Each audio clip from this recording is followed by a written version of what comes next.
Good morning student. Standard 12th English medium subject BA chapter number 10 marketing management.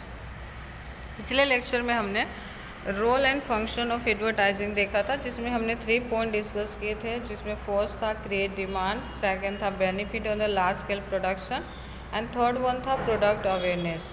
आज हम fourth point देखने जा रहे हैं, helpful in the environmental generation. Due to the advertisement, demand of a product or service increase, which lead to the rise of production and employment opportunity. Okay, advertisement के through क्या होता है कि product और सर्विस के जो demand होते हैं वो इंक्रीज होता है और वो डायरेक्टली किसमें कन्वर्ट हो जाता है, हायर प्रोडक्शन के अंदर। जब डिमांड ज़्यादा होगा तो सिंपल सी बात है कि कंपनी को, फर्म को ज़्यादा से ज़्यादा प्रोडक्शन करने की ज़रूरत पड़ेगी और ज़्यादा से ज़्यादा प्रोडक्शन करने के लिए आपको एम्प्लॉयमेंट जो अपॉर्चुनिटी है वो भी आप क्रिएट कर सकते हैं। मीन्स कि ज़्यादा से ज़्यादा लोगों को आप जॉब पे रख सकते हैं।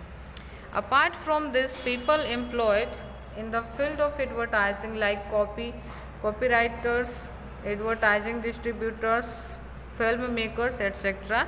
इसके अलावा आप ऐसे एडवर्टाइजमेंट के फील्ड में भी आप बहुत सारे लोगों को जॉब प्रोवाइड कर सकते हैं, जैसे कि कॉपीराइटर्स हुए, एडवर्टाइजिंग डिस्ट्रीब्यूटर्स हुए या फिल्म मेकर्स हुए। इन सब लोगों को भी आप जॉब की अपॉर्चुनिटी प्रोवाइड कर सकते हैं।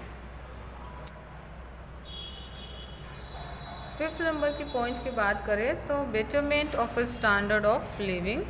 ओके, किस तरह से हम पब्लिक के जो लिविंग और स्टैंडर्ड है उसको आप बढ़ा सकते हैं, उसे ऊपर कर सकते हैं, उन्हें इंक्रीज कर सकते हैं। Advertisement lead to the knowledge of better products to the consumer. Advertisement के थ्रू हमारे पास बहुत सारे ऑप्शंस अवेलेबल हो जाते हैं। हम मार्केट में अवेलेबल जितने भी प्रोडक्ट्स हैं उनके बारे में हमें जानकारी मिलती है और ऐसे प्रोडक्ट को यूज़ करके, खास करके अगर कोई बेटर क्वालिटी के प्रोडक्ट है और उसे यूज़ करके क्या होता है कि हमारा जो लिविंग ऑफ स्टैंडर्ड होता है वो इंक्रीज होता है।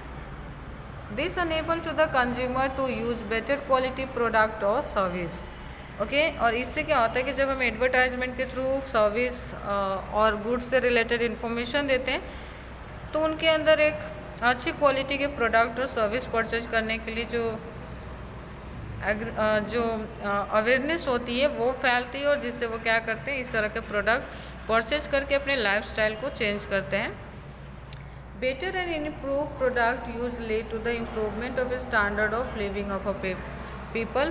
बेटर क्वालिटी और बेटर इम्प्रूवमेंट के साथ जो प्रोडक्ट मार्केट के अंदर आते हैं वो इनडायरेक्टली क्या करते हैं, तो पब्लिक के जो लिविंग ऑफ स्टैंडर्ड है उसको इम्प्रूव करते हैं।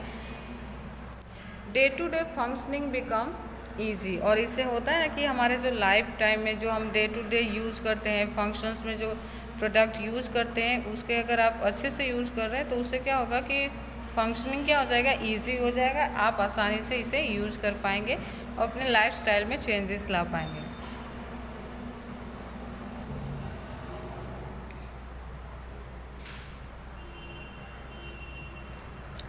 लास्ट पॉइंट आता है maintenance of quantum of sales.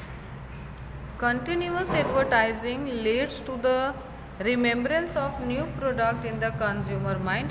अगर लगातार आप अपने कंपनी के प्रोडक्ट का एडवर्टाइजिंग कराते हैं तो इससे क्या होगा कि जो आपके पोटेंशियल कंज्यूमर, जो आपके रियल कंज्यूमर है, उनके माइंड में एक बात है ना बार बार रिपीट होती रहेगी, उन्हें याद आता रहेगा कि इस कंपनी के इस तरह के प्रोडक्ट भी मार्केट में अवेलेबल है जो कि हम परचेज कर सकते हैं। That is the reason why at the time of purchase, consumers show the prompt response to the particular brand of a product and that maintain the sales at the consistent level.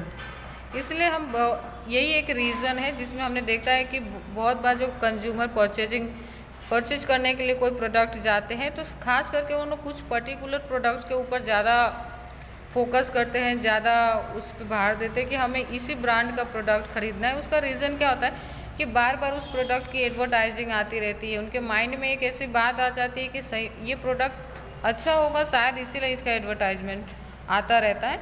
और इससे क्या होगा ना कि कहीं ना कहीं जाके हमारा जो प्रोडक्ट है वो एक हायर लेवल पे पहुंच जाएगा सेलिंग के लिए। In other words, it can be said that advertisement proved very effective to the with standard competition from the competitors। और हम दूसरा ये भी कह सकते हैं कि एडवर्टाइजमेंट के थ्रू बहुत बार ये भी साबित हुआ है कि एक इफ़ेक्टिव मेथड है जिससे आप अपने कंपटीशन कॉम्पिटिटर को कंपटीशन दे सकते हो, मार्केट में अपने प्रोडक्ट को एक वैल्यूएबल प्लेस दिला सकते हो, लगातार आपके प्रोडक्ट का डिमांड बढ़ता रहे, इस तरह से आप सिचुएशन क्रिएट कर सकते हैं अगर आप अपने प्रोडक्ट से रिलेटेड एडवर्टाइजमेंट सही टाइम पे और सही इंसान के थ्रू कराते हैं तो। Market sales is maintain with the help of advertisement. किसी भी प्रोडक्ट का अगर लगातार एडवर्टाइजमेंट आता है, किसी ब्रांड का एडवर्टाइजमेंट लगातार आ रही है, तो उससे क्या होता है कि उनकी जो शेयर वैल्यू होती है वो भी बढ़ती जाती है एडवर्टाइजमेंट की हेल्प से, और मार्केट में उनका जो एक प्लेस होता है वो हमेशा के लिए फिक्स हो जाता है। वो अपने कॉम्पिटिटर्स को अच्छी कॉम्पिटिशन दे पाते हैं, अपने प्रोडक्ट को एक अच्छी प्लेस दिला पाते हैं, और इस तरह से क्या होता है कि इनडायरेक्टली हमारा प्रोडक्शन बढ़ता है और प्रॉफिटेबिलिटी बढ़ जाती है। ओके, तो आज हमने लास्ट 3 टॉपिक्स देखे थे। Helpful in the employment generation, betterment of a standard of living and maintenance of quantum of sales. ये लास्ट के जो 3 पॉइंट्स थे वो था रोल और function of advertising. Thank you.